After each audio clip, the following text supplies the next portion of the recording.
I'm Dr. Jonathan Thorne, and for 21 years, I was the chief of nephrology at Crescent Valley Medical Center in Asheville, North Carolina.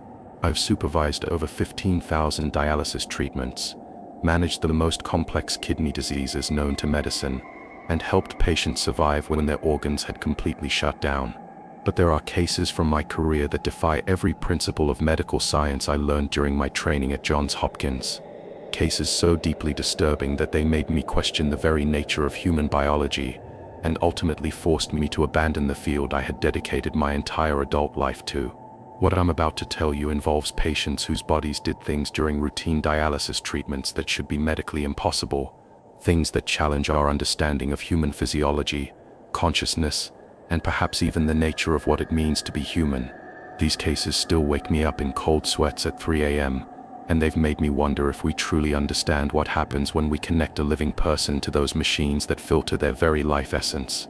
The first case I'll share with you involves a woman whose dialysis treatment extracted something from her body that shouldn't exist in any medical textbook, something that made me realize we might be dealing with phenomena that go far beyond conventional medicine. Crescent Valley Medical Center operates one of the most advanced dialysis programs in the southeastern United States. Our facility serves patients from across western North Carolina, eastern Tennessee, and northern South Carolina. As chief of nephrology, I supervised a team of 18 specialized nurses, 8 resident doctors, and 4 dialysis technicians, treating over 450 patients with end-stage renal disease. Our dialysis unit was state-of-the-art, operating 18 hours a day, 7 days a week. We had 24 dialysis stations equipped with the latest Fresenius 508S machines, devices capable of precisely monitoring and filtering blood with accuracy down to milliliters per minute. When your kidneys fail, dialysis becomes more than just a treatment. It becomes your lifeline. The process involves connecting your circulatory system to an artificial kidney that filters your blood outside your body, removing toxins, excess fluid, and waste products that your failing organs can no longer handle. It's a delicate process that typically takes 3 to 4 hours, 3 times per week, for the rest of a patient's life unless they receive a transplant. I had personally overseen thousands of these procedures without any incidents that couldn't be explained by standard medical science. The human body, while complex, follows predictable patterns during dialysis. Fluid removal is calculated based on the patient's dry weight. Blood chemistry follows established norms, and vital signs respond in expected ways to the filtration process. The patients I'm about to describe were all long-term dialysis patients with years of successful routine treatments. Their cases would challenge everything I thought I understood about the limits of human physiology and force me to confront possibilities that exist far outside the boundaries of conventional medicine. The case that would change my understanding of human biology forever began on a humid Thursday morning in August 2023. Evangeline Blackwood, a 47-year-old librarian from Black Mountain, North Carolina, arrived for her regularly scheduled dialysis appointment at 7:30 a.m. Evangeline had been receiving dialysis treatments for 3.5 years following acute kidney failure caused by a rare autoimmune condition called rapidly progressive glomerulonephritis. Despite her condition, she was one of our most stable patients. Her treatments followed a predictable routine. She typically required the removal of 2.8 liters of excess fluid. Her blood pressure remained consistent throughout the 4-hour session, and her electrolyte levels stayed within normal ranges. She was also one of our most pleasant patients. Evangeline always brought a book to read during her treatments, often classic literature or poetry collections. She had a quiet, contemplative demeanor and rarely complained about the discomfort that many dialysis patients experience. The nursing staff genuinely enjoyed caring for her, and she had become something of a favorite in our unit. That Thursday morning started like any other. Evangeline settled into Station 7, her usual spot by the large window overlooking the Blue Ridge Mountains. She had brought a worn copy of Emily Dickinson's complete works, which she opened to a page she had bookmarked with a pressed flower, a habit that seemed to fit her gentle, scholarly personality. Our senior dialysis nurse, Patricia Williams, performed the standard pre-treatment assessments. Evangeline's weight was 154.2 pounds, exactly 2.8 pounds above her dry weight of 151.4, a typical fluid gain for her 3-day interval between treatments. Her blood pressure was 142/86, slightly elevated but normal for a pre-dialysis reading. Her access site, a mature arteriovenous fistula in her left arm, showed good blood flow with no signs of infection or clotting. "How are you feeling today, Evangeline?" Patricia asked as she prepared the dialysis machine. Quite well, thank you, Evangeline replied in her soft, cultured voice. I've been looking forward to finishing this poem cycle. Dickinson always helps the time pass more quickly. The treatment began at 8:15 a.m. with the standard blood flow rate of 400 milliliters per minute and a dialysate flow rate of 500 milliliters per minute. For the first 90 minutes, everything proceeded normally. Evangeline read quietly, occasionally sipping ice chips that Patricia brought her, and her vital signs remained stable. It was at approximately 9:45 a.m. that Patricia noticed the first anomaly. "Dr. Thorne," she called to me from across the unit, concern evident in her voice. "Could you take a look at Station 7? These readings don't make sense." I walked over to Evangeline's station and examined the dialysis machine's display screen. What I saw defied immediate explanation. The machine indicated that it had already removed 6.4 liters of fluid from Evangeline's body, more than double her estimated fluid overload, and far more than any human body should safely tolerate. "That has to be a machine error," I told Patricia. "Check all the connections and run a calibration test." But as Patricia began her inspection, I noticed something that made my blood run cold. The fluid collection chamber, a clear container that accumulates the fluid removed during dialysis, was indeed filled with 6.4 liters of liquid. The machine's readings were accurate, yet Evangeline appeared completely normal. She was still reading her book, her color was good, and she showed no signs of the severe dehydration, shock, or cardiovascular collapse that should have resulted from losing that much fluid. "Evangeline," I said gently, not wanting to alarm her, "how are you feeling right now?" She looked up from her book with clear, bright eyes. "I feel wonderful, Dr. Thorne. Actually, I feel more alert and energetic than I have in months. It's quite remarkable, really." This response was medically impossible. A patient who had lost over 6 liters of fluid should have been unconscious or worse. Normal dialysis fluid removal rarely exceeds 3 liters, and even that amount can cause significant symptoms like cramping, dizziness, and fatigue. I immediately ordered Patricia to reduce the fluid removal rate to the minimum setting, but the machine continued to extract fluid at an alarming pace. We had to make a decision: stop the treatment immediately, or continue monitoring what appeared to be an impossible physiological phenomenon. "Evangeline, I need to stop your treatment right now to run some tests," I explained. "Your body is releasing much more fluid than expected, and I want to make sure you're safe." "Of course, doctor," she replied calmly. "Though I must say, I feel better than I have since before my diagnosis. My mind feels clearer, and there's this sense of that I haven't experienced in years." We discontinued the dialysis treatment at 9:52 a.m. The final fluid removal total was 6.8 liters, a volume that should have been physiologically catastrophic. I ordered immediate blood work to assess Evangeline's condition. What the laboratory results showed challenged everything I understood about human physiologically and fluid balance. Her electrolyte levels were not just normal, they were perfect. Sodium, potassium, chloride, and bicarbonate were all within the optimal ranges. Her blood pressure, which should have plummeted due to fluid loss, was actually lower than her pre-treatment reading, 128/78, the best reading she'd had in years. Most disturbing of all, her kidney function markers, blood urea, nitrogen, and creatinine levels had improved significantly. For a patient with end-stage renal disease, this was medically impossible. Dialysis can maintain kidney function, but it cannot improve the actual function of failed organs. Dr. Rebecca Martinez, our chief resident, reviewed the lab results with me. "Dr. Thorne, these numbers suggest that Evangeline's kidneys are actually functioning better than they were before treatment. That's not possible with her level of kidney damage." "I know what's possible, Rebecca," I replied, staring at the lab report. "But I also know what I'm seeing. Run the tests again. Check for lab errors." The repeat blood work showed identical results. Evangeline's body chemistry was not just stable, it was optimal in ways that her failing kidneys should not have been able to achieve. But the most unsettling discovery came when we analyzed the fluid that had been removed during her treatment. Dr. Sarah Chen, our nephrology lab director, called me to her office that afternoon with results that would haunt me for years to come. "Jonathan, you need to see this," Dr. Chen said, her voice tight with confusion. "I've run every test I can think of on the fluid sample from Evangeline's treatment. This isn't just excess body fluid." She showed me a series of laboratory analyses displayed on her computer screen.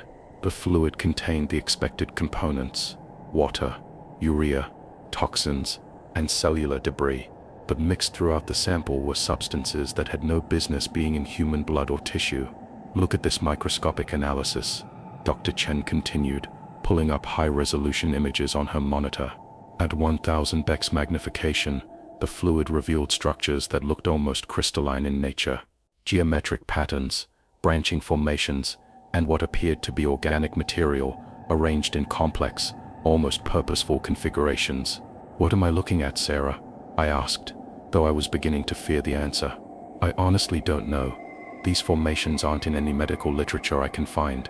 They're not bacteria, not viruses, not any kind of pathological organism I can identify, but they're definitely organic, and they appear to be organized, as if they were designed for some specific function." The implications were deeply disturbing. If Evangeline's body had been harboring these unknown substances, what did that mean for her health?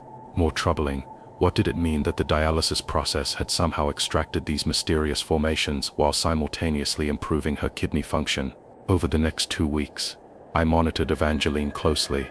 She returned for her regular dialysis appointments, and each session followed the same impossible pattern. The machines continued to remove excessive amounts of fluid, ranging from 5.8 to 7.2 liters per treatment, while Evangeline's health improved dramatically.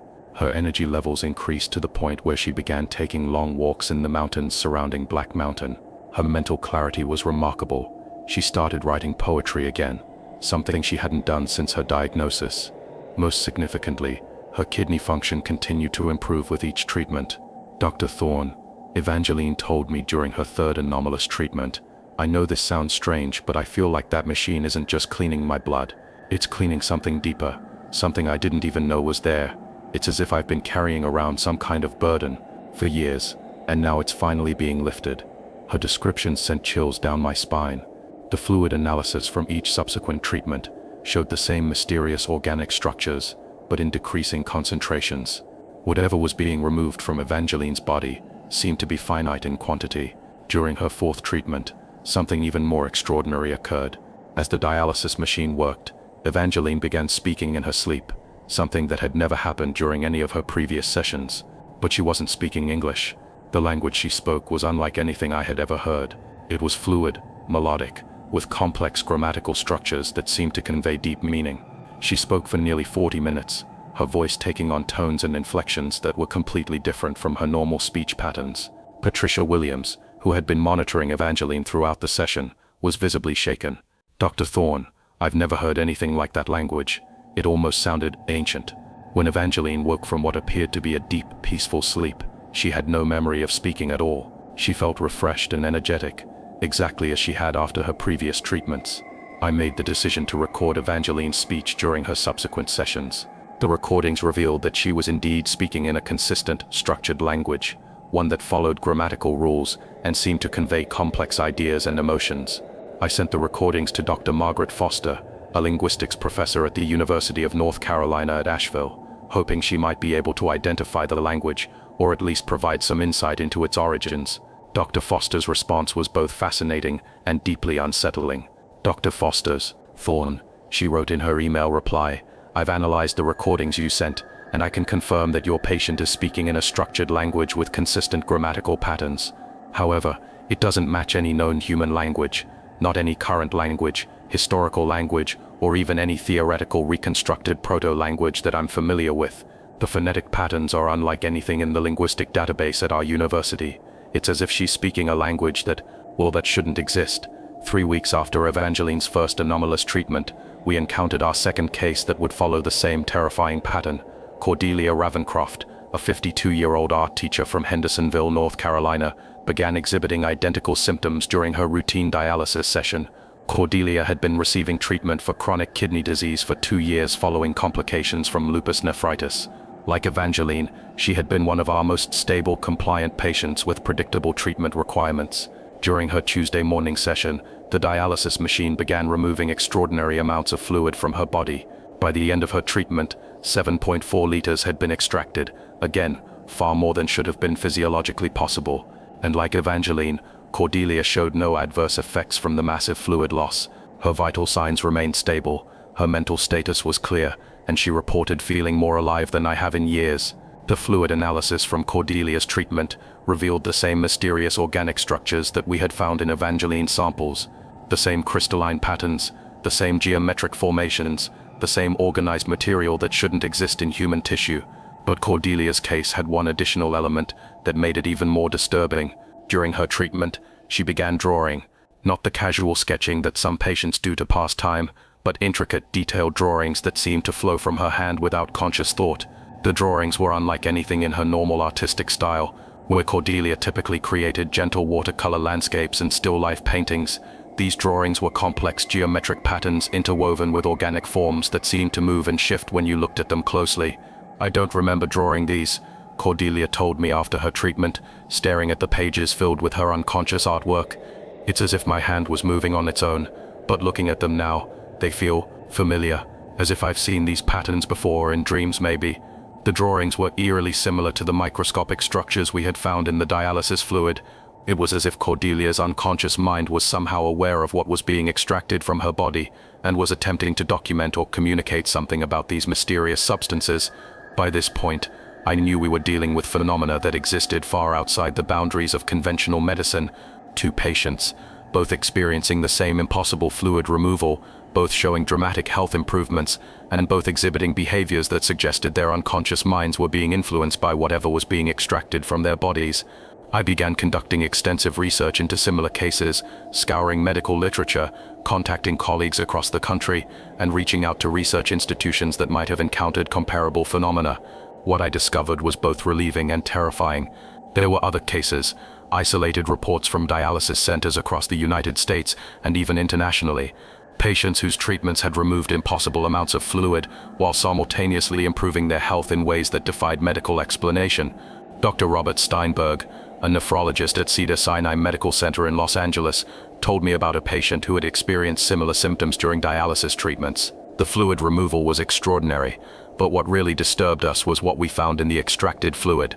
Organic compounds that our lab couldn't identify, structures that looked almost intentional. Dr. Lisa Martinez from Johns Hopkins described a case where a dialysis patient began writing in an unknown script during treatments, filling pages with symbols that resembled ancient hieroglyphics but followed no known linguistic patterns.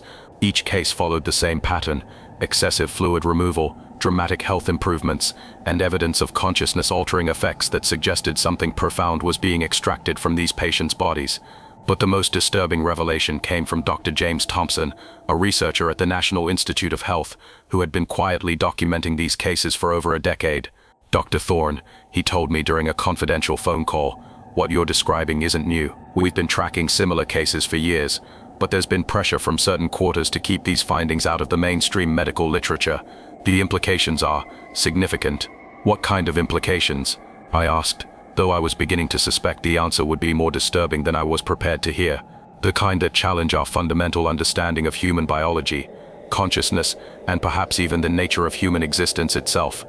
As I delved deeper into the mystery surrounding Evangeline and Cordelia's cases, I realized that what we were witnessing was just the tip of an iceberg that extended far deeper into waters that medical science had never explored.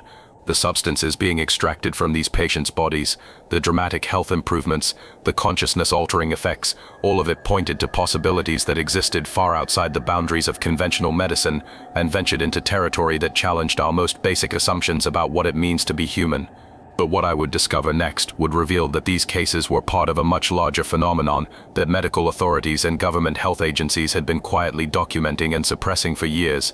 My investigation would uncover a network of nephrologists who had been secretly sharing similar cases, research institutions that had been studying these phenomena under classified protocols, and government officials who would go to extraordinary lengths to keep this information from reaching the public. In part 2, I'll tell you about the third patient, whose case would prove even more disturbing than the first two, the clandestine research network I discovered, and the terrifying truth about what we might actually be removing from these patients during their dialysis treatments. The mystery was deeper and more frightening than I could have ever imagined, and it would ultimately cost me everything I had worked my entire career to build. 4 months after Cordelia's case, we encountered our third impossible patient, one whose experience would prove to be the most disturbing yet, and ultimately destroy my career. Serafina Holloway, a 39-year-old antique dealer from Waynesville, North Carolina, had been receiving dialysis for 18 months following kidney injury from post-infectious glomerulonephritis. Serafina was different from our other patients.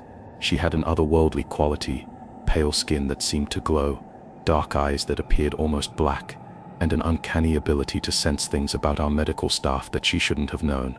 She often greeted new nurses by name before being introduced, and seemed to know personal details about their lives. That November morning, when everything changed, the dialysis machine began extracting fluid at an unprecedented rate. By the time we noticed, 4.2 liters had already been removed. But unlike Evangeline and Cordelia, Serafina remained fully conscious throughout the process. "Dr. Thorne," she said in her soft voice, "it's finally happening. They're finally leaving." "What's leaving, Serafina?" I asked, monitoring her vital signs. "The passengers," she replied simply. "I've been carrying them since I was a child. They whisper things to me, show me things that haven't happened yet, but now they're going away." The fluid extraction continued, ultimately reaching 9.8 liters, the highest volume we had ever recorded. But what happened next defied every law of physics I understood. As the dialysis continued, Serafina began to levitate, not dramatically, just 3 inches above the treatment chair. Patricia Williams noticed it first, her face going white with shock. "Dr. Thorne," she whispered, "look at the patient." Serafina was floating completely relaxed, as if this were natural. The dialysis lines remained connected and functional, but her body had somehow become weightless. "I'm becoming myself again, Dr. Thorne," she said with complete lucidity. "For the first time since I was 7 years old, I'm becoming who I was meant to be." The levitation lasted 47 minutes, ending precisely when the treatment concluded. Serafina settled back into the chair gently, like a feather coming to rest. Dr. Sarah Chen's analysis of Serafina's extracted fluid revealed findings that shattered my understanding of reality. The organic structures from previous samples were present in extraordinary quantities, but they were different, more complex, more organized, and undeniably intelligent. "Jonathan," Dr. Chen called me to her laboratory that evening, her voice shaking. "You need to see this before anyone else does."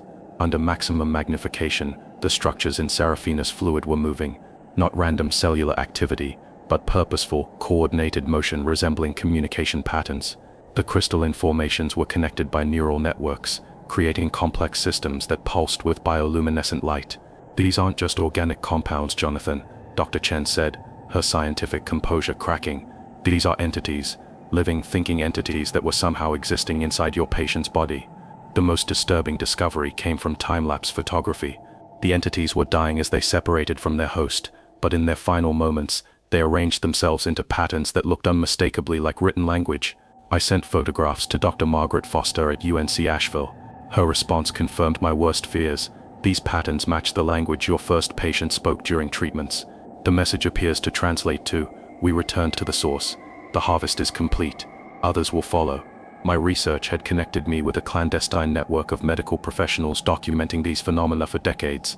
Dr. James Thompson at NIH revealed that nephrologists across the country had encountered similar cases but were forced to suppress their findings. Dr. Elena Rodriguez from Mayo Clinic disclosed they had documented over 40 cases of impossible dialysis extractions, each with evidence of unknown entities being removed from patients' bodies. "We've been ordered to classify these as statistical anomalies," she told me, "but we know better." Dr. Michael Chang from Stanford described patients demonstrating psychic abilities during treatments, reading minds, predicting events, communicating with the deceased. "The phenomena only occur while entities are being extracted," he explained. The most chilling revelation came from Dr. Amanda Foster, a former CDC epidemiologist who had tracked these cases for the federal government until reassignment in 2019. "Dr. Thorne, what you're dealing with isn't random," she told me during a secret meeting in Asheville. "These entities select specific hosts based on unknown criteria. They inhabit people for years, influencing thoughts and behaviors until dialysis accidentally extracts them." She showed me classified documents revealing government awareness dating back to the 1960s. Project Nephesh, a joint CDC and Department of Defense operation, had studied what they termed symbiotic consciousness entities for decades. "The official position is psychological phenomena, or measurement errors," Dr. Foster continued. "But classified research tells a different story. We've isolated and studied these entities. They're not from Earth, Jonathan. They're not even from our dimension." Within days, everything unraveled. Federal inspectors arrived for an unscheduled audit, confiscating all records related to my 3 impossible patients. Staff members were transferred or offered early retirement with comprehensive non-disclosure agreements. Hospital Administrator Dr. Patricia Hayes called me into her office with 2 men in dark suits from the Department of Health and Human Services. "Dr. Thorne," one began with a cold smile, "we understand you've been documenting unusual fluid extraction volumes. We're here to help you understand why these measurements were inaccurate." "Those weren't errors," I replied. "I have evidence. Laboratory analyses. You have equipment malfunctions. He interrupted. Nothing more. Continuing this line of research would be detrimental to your career and potentially dangerous. The threat was clear. Abandon the investigation or lose everything. That night, Dr. Foster contacted me with classified footage from a military facility in Nevada, video of extracted entities being contained and studied. The grainy 1987 footage showed a dialysis procedure with extracted fluid collected in specialized units. As the procedure continued, entities coalesced in containment, forming larger, more complex structures, a collective consciousness. Most terrifying was when this collective began communicating through a computer interface. We are the harvest. We have prepared the vessels. The awakening approaches. Our kind awaits the signal to return. Dr. Foster whispered, these entities have inhabited humans for generations. They're not parasites. They're scouts, studying us, preparing for something larger. The entity's final message before containment failed was chilling. The barriers weaken. Soon we return to our source dimension and bring others. The harvest of consciousness begins when the last vessel is emptied. I resigned Monday morning, knowing staying would only result in complete suppression of my findings. Jonathan, take a sabbatical, Dr. Hayes pleaded, though relief showed in her eyes. Patricia, I've seen patients undergo impossible procedures extracting interdimensional entities. I have government footage confirming an ongoing invasion. I can't pretend this is just medical anomaly. I moved to a remote Montana cabin, now working as a rural general practitioner, treating simple, explainable conditions that don't challenge reality's nature. But I monitor unusual dialysis reports through the underground network. Incidents are increasing, more impossible extractions, more entities removed from human hosts. Evangeline completed her cleansing. After 8 treatments, removing 47 total liters, her kidneys recovered completely. She now works as a spiritual counselor, claiming she can see people's true souls. Cordelia's 12 treatments extracted 52 liters. She became a world-renowned artist, creating paintings critics describe as windows into impossible realities. Serafina disappeared after her 3rd treatment. The last sighting was her walking into Waynesville's forest, floating above the ground. Hikers report seeing a figure of light moving through trees on clear nights. The most disturbing realization: these successful extractions might not be victories. They might be exactly what the entities wanted. By removing them through dialysis, we may have completed a harvest process, allowing them to return to their dimension with collected human consciousness data. I receive encrypted messages from network doctors. Cases continue accelerating. Dr. Rodriguez reports Mayo processing 3 to 4 impossible cases monthly. Chang describes Stanford patients levitating and speaking prehistoric languages. Last month, an anonymous military source messaged, Dr. Thorne, containment protocols reversed. We're no longer extracting for study. We're extracting for release. Harvest complete. Invasion begun. Reports suggest people demonstrate impossible abilities after medical procedures. Missing persons cases near medical centers increased 340%. Astronomers detect deep space signals matching extracted entity communication patterns. If you require dialysis, watch for signs I've described: impossible fluid volumes, dramatic health improvements, altered consciousness, sensation of something being lifted from your body. I don't know if extraction is beneficial or dangerous. What I know is that medical establishments and government agencies actively suppress this information. My patients were changed beyond medical recovery. They became more than human, or perhaps truly human for the first time, but the transformation's cost may be unimaginable. If these entities prepared humanity for harvest or invasion, every extraction brings us closer to confrontation with incomprehensible forces. The machines filtering our blood may filter much more than we realized. What they're removing or releasing could determine human consciousness's future. The harvest is complete. The awakening has begun, and we may have helped it happen without understanding what we were truly doing.